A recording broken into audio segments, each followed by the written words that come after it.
Bonjour, bonsoir à tous, vous qui regardez les vidéos que ce soit le jour ou la nuit, ici DVD Pro Souvenirs. Et oui, encore sur l'année 2006, j'enchaîne directement sans trop perdre de temps. Vengeance 2006. J'espère que celui-là, je vais pas le faire trop longtemps, vu comment celui de ECW One Night Stand avec un Barely Legal a duré très longtemps. Donc 1 heure et quelque chose. Donc j'espère que je vais vite me dépêcher en tout cas. Et ensuite, la liste des matchs, les catcheurs. Et voilà, ainsi de suite.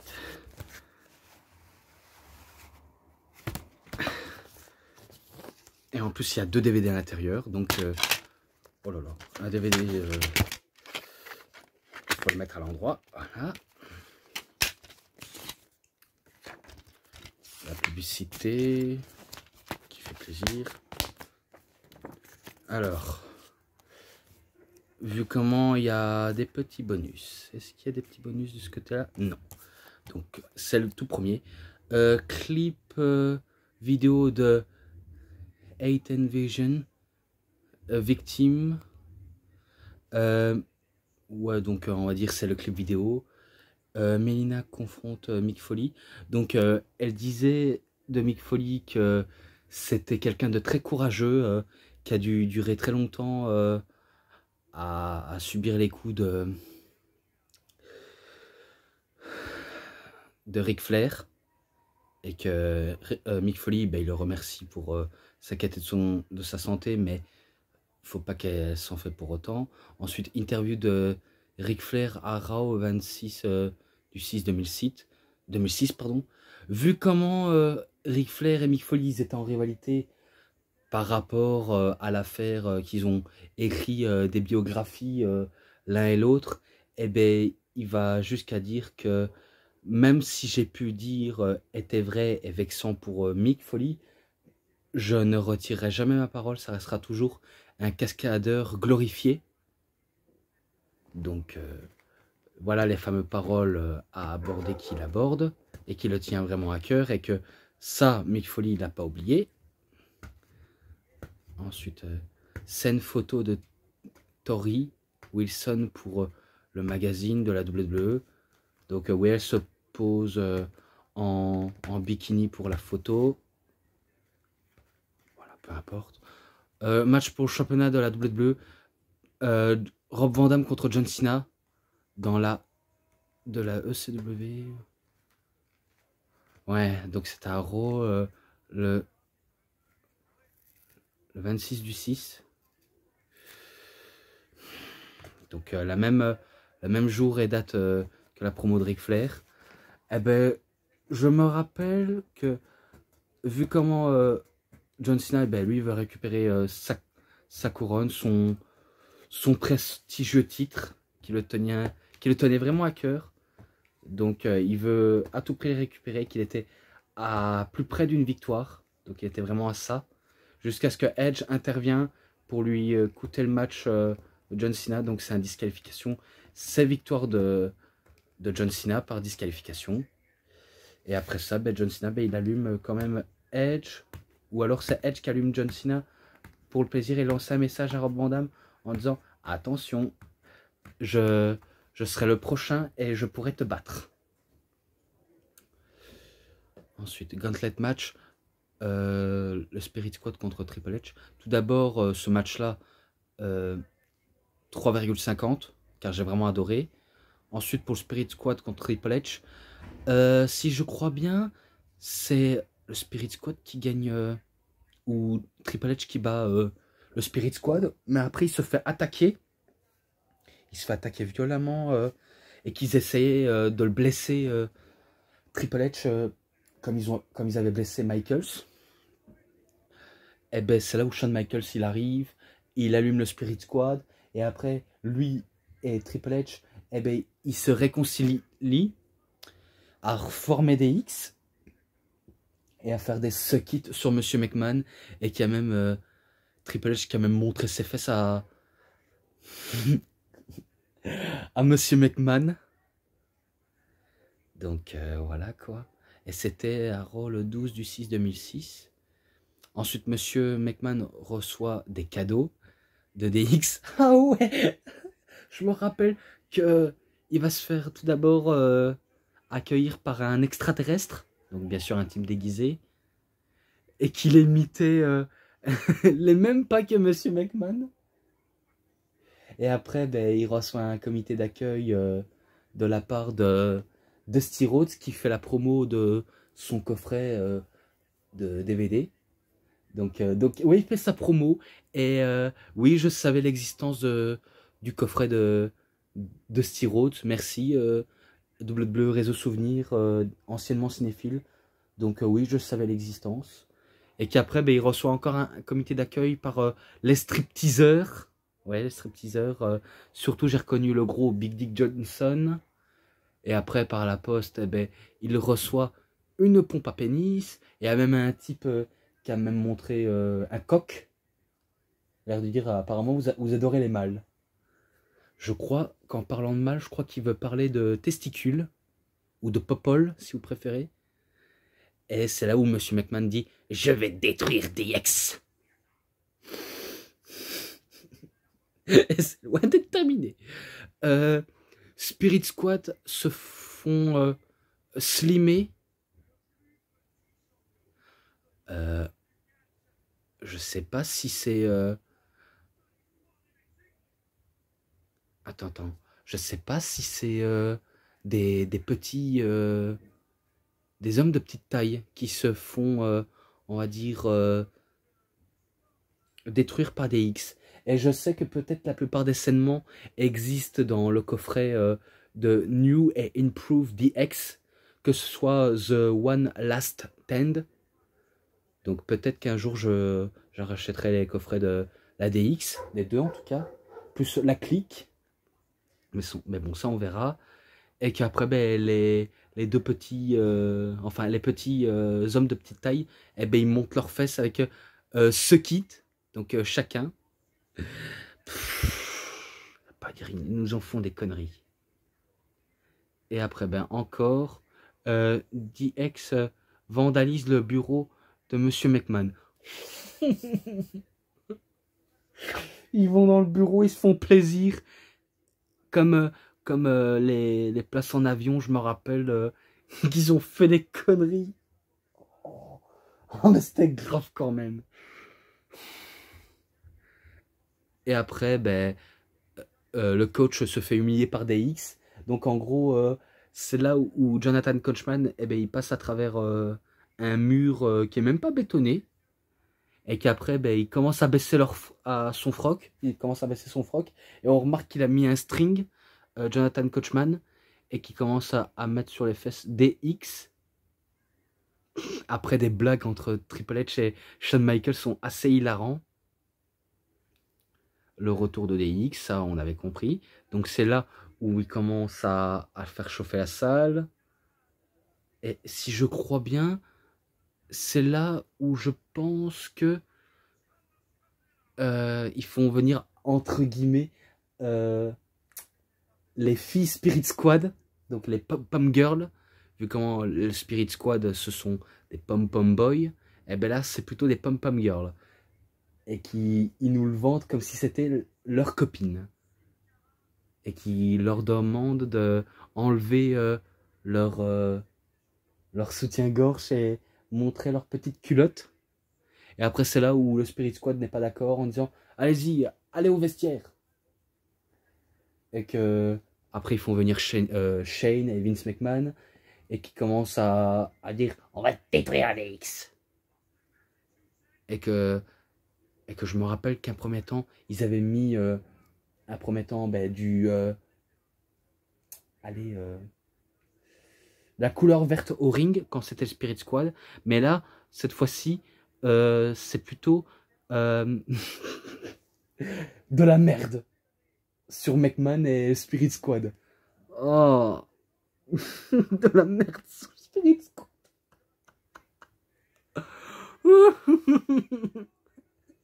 Donc j'étais mort de rire quand même.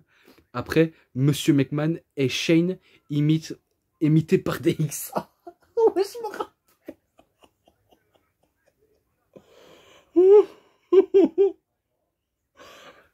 Monsieur McMahon qui est Triple H. Donc c'est Triple H qui est déguisé en Monsieur McMahon, qui limite sa grosse démarche et qui monte sa musculature malgré son costume.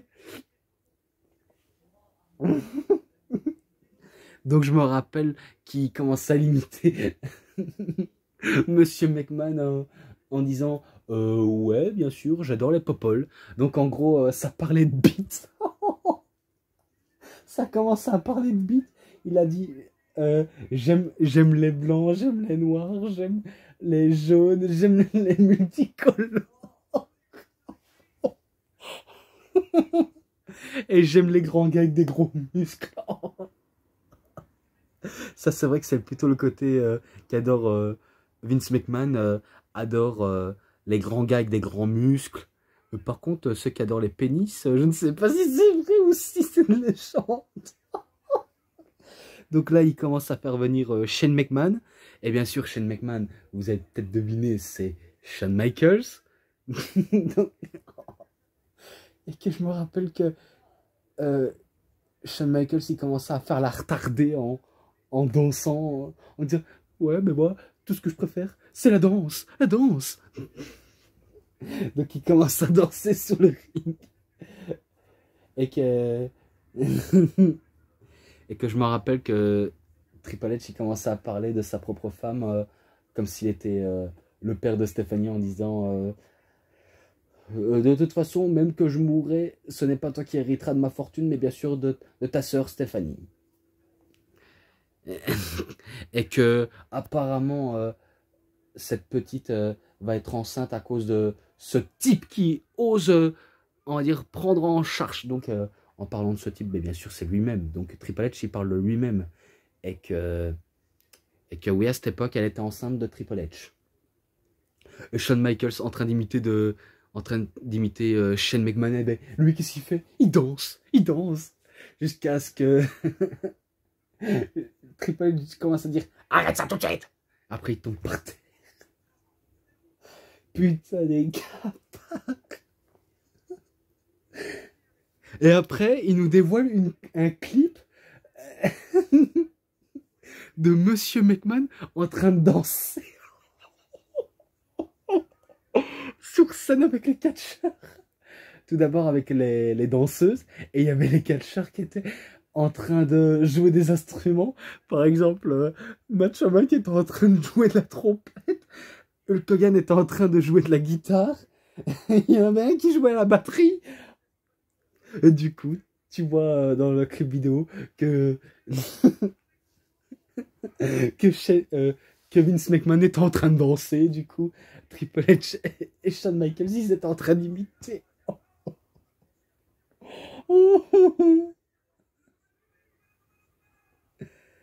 Putain.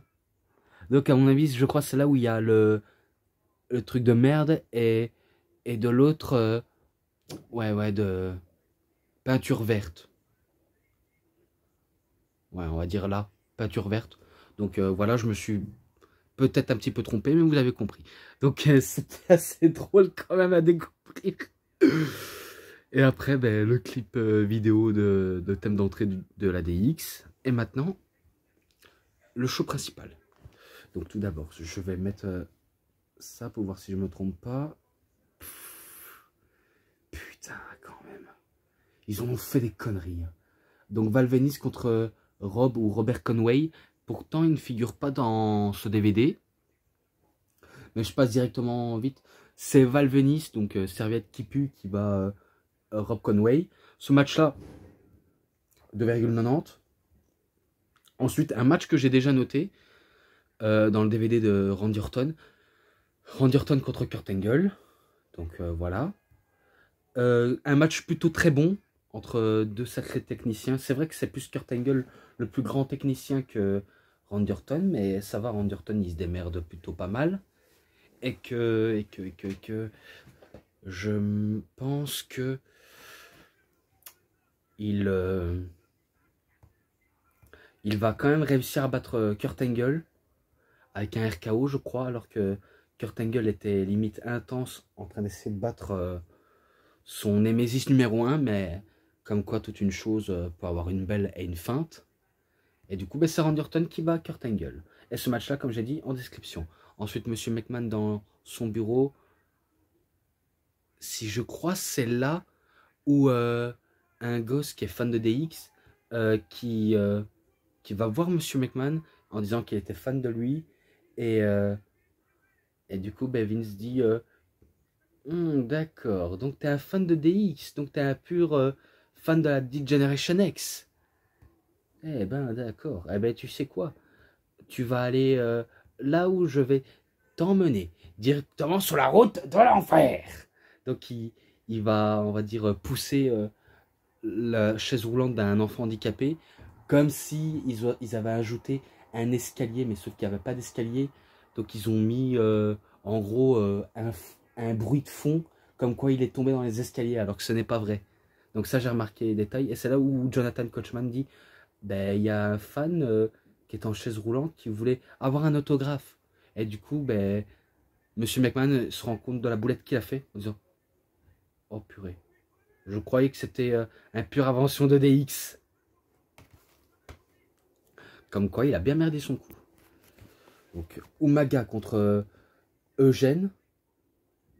Enfin, pas contre Eugène. Ouais, c'était contre Eugène, mais dans un match de bûcheron. Donc, ensuite, on sait bien que Umaga est accompagné par Alejandro Estrada. Et que dans le coin de Eugène, il y avait Jim Duggan, Dong de Clown et Kamala. Donc, vous savez bien que c'est victoire de Umaga. Et que ce match-là, ben, 1-3. Vu comment c'est rapide ce match-là. Ensuite, un match au meilleur des 3 chutes, au meilleur des 3 manches. Ric Flair contre Mick Foley. Je crois que c'est là où Ric Flair il marque un point. Et après, vu comment on attend peut-être un point de Mick Foley, je ne sais pas pourquoi, mais il va commencer à déraper, il va commencer à devenir fou en l'agressant Ric Flair avec des barbelés.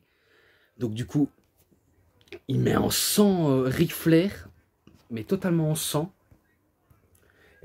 Et là, on peut voir que Ric Flair, il a mal, qu'il est en train de pisser le sang, qu'il est presque à bout. Donc c'est là où Ric Flair il remporte le match par décision que Mick Foley a complètement perdu les plombs et qu'il est passé vraiment à côté de quelque chose. Donc voilà. Ce match-là, 3,5. Je mets un 3,5 celui-là.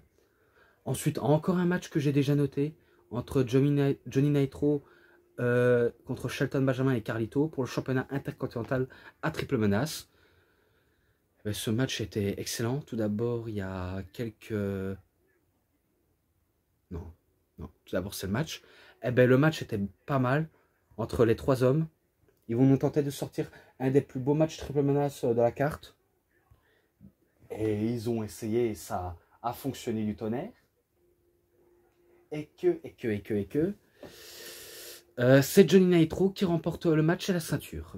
Oui, je vais directement, vu comment je l'avais déjà noté dans le coffret intercontinental. En plus, je suis sûr de moi que j'ai fait ça. Et ce match-là en description. Ensuite. The Spirit Squad dans le bureau de Monsieur McMahon. Donc, il commence à être motivé par les conseils de Vince. Et qu'il dit, on va détruire la Génération X. Après, t'entends, ouais. Donc, le cirque, le spectacle. Alors que ce sont que des pom-pom boys. On dirait qu'ils n'ont même pas encore sorti de l'université. Bon, match sérieux cette fois-ci. Rob Van Dam contre Edge pour le championnat de la WWE. Très bon et intense ce match. Et que Edge, il a toujours un point d'avance pour filouter. Comment on connaît son modus operandi.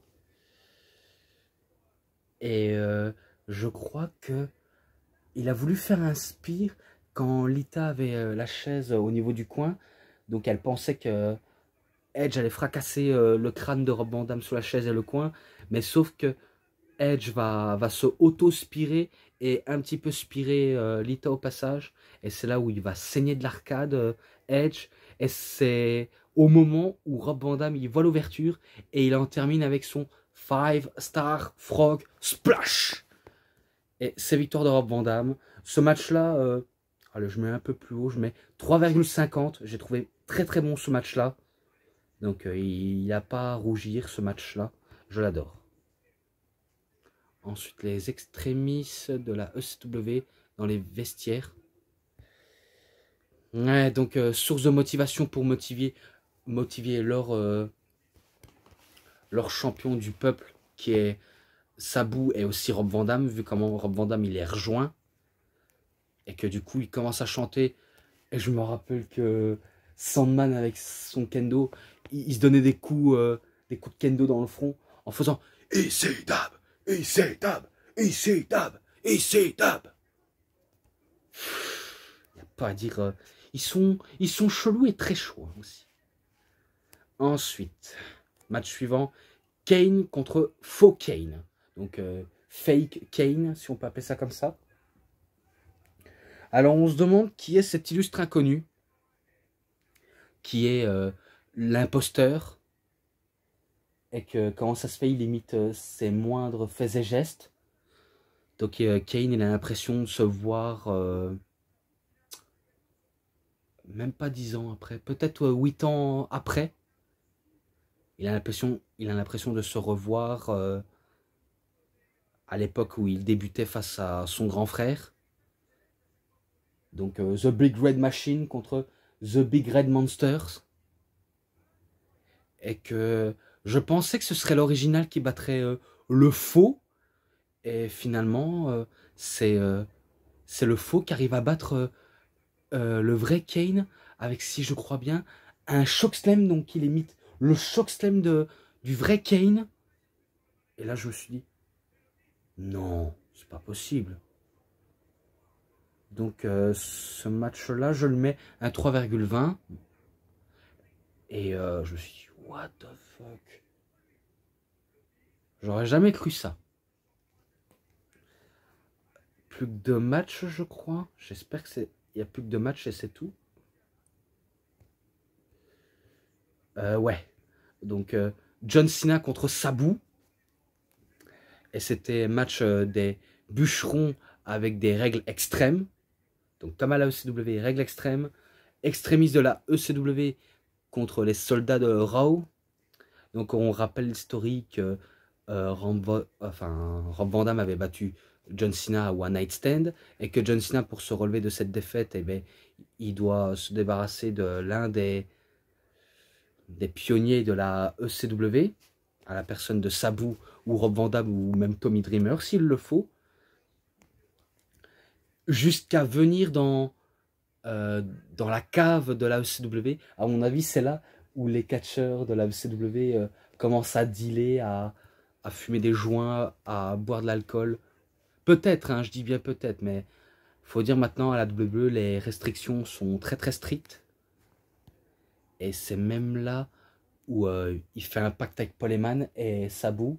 Donc il le promet qu'il va se débarrasser de la ECW pour tout le malheur qu'ils ont pu faire. Et concernant ce match, c'est loin, on va dire, d'être la perfection. Que ce soit l'un ou de l'autre, parce que vous connaissez Sabu, il est prêt à se ôter la vie à chaque instant. Et John Cena, ben, vu comment il essaie de s'adapter au plus haut point, même s'il se fait détester par le public, mais au moins il y a des vrais publics qui le suivent et qu'il a tout le support du monde. Donc je me rappelle que ça partait en bordel général, et qu'on donnait Cena perdant, alors que honnêtement, John Cena il peut battre n'importe qui. Et si je crois bien, il y a les membres de Raw qui attaquent les membres de la ECW. Et après, je me rappelle, Christophe Ajus n'arrêtait pas de dire serviette qui pue, qui s'en mêle. Donc, en parlant de Val Venis, ou encore le spot final. Il y avait une table au niveau du ring, enfin, au niveau de l'extérieur du ring, où il y a les escaliers. Et bien, heureusement que John Cena avait pris le kendo du Sandman, pour frapper sur Sabu, parce que Sabu, il allait à deux doigts se suicider sous ce coup-là. Parce qu'on dirait qu'il n'a pas conscience de ce qu'il fait. Sabu, à chaque fois, quand il s'élance, c'est qu'il ne regarde pas ce qui se passe. Et c'est même là où John Cena, il fait un FU sous la table. Et que Sabu, il va tomber salement sur la table. Oh putain. Je plains pour son dos. Hein. Donc il est tombé à plein sur la table. Et après, John Cena le ramène au ring. Et il en termine avec son STFU. Donc Sabu, il abandonne suite au STFU. Et c'est victoire de John Cena. Malgré ce qu'on peut dire sur John Cena, sur la victoire de John Cena, et tout ce que peut faire John Cena, je crois qu'il a quand même fait un match bon à gérer. Et que je ne suis pas contre l'idée de voir les matchs comme ça. Donc ce match-là, 3,50 aussi. Voilà, maintenant, plus que le main event. Et je crois que ce sera terminé. Match à handicap 5 contre 2. Sans titre en jeu. De toute façon, il n'y a pas le titre. Donc la Degeneration X contre le Spirit Squad. Donc Shawn Michaels et Triple H, vous les connaissez bien. Contre la plupart des membres de Spirit Squad. Nikki, Johnny, Kenny, Mitch. Il y a Kenny... Nikki, j'ai déjà dit. Donc ils sont 5. Ouais, donc vous connaissez ça un peu du comedy wrestling avec le Spirit Squad. Mais après, c'était drôle. Hein. C'était plutôt drôle. Et en plus, je l'ai déjà noté dans le DVD de la DX des 8 volumes. J'allais dire 5 volumes, mais non. C'est 8 volumes. Ben, moi, je m'en rappelle qu'ils faisaient les imbéciles et qu'il y avait un trampoline pour faire ce qu'ils veulent avec. Et qu'il y avait même Johnny qui avait saigné du nez, à mon avis, un mauvais coup. Mais qu'il a voulu tenter de se jouer au ridicule. J'avais complètement remarqué qu'il voulait jouer au ridicule. Et que après ça, oui, parce que je passe tout le long, Triple H et Shawn Michaels vont se débarrasser la plupart des membres du Spirit Squad jusqu'à ce que le dernier, ben, il va être KO au centre du ring et battu par l'ADX. Donc c'est victoire de l'ADX. Et à la fin de ce segment et du match, eh bien, il commence à éjecter tous les catcheurs à l'extérieur du ring. Et que du coup, ben, celui qui va se faire embrasser les fesses par Triple H ou Shawn Michaels. Donc Triple H, il baisse son froc.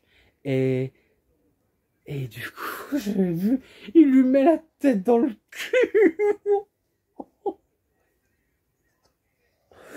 Putain.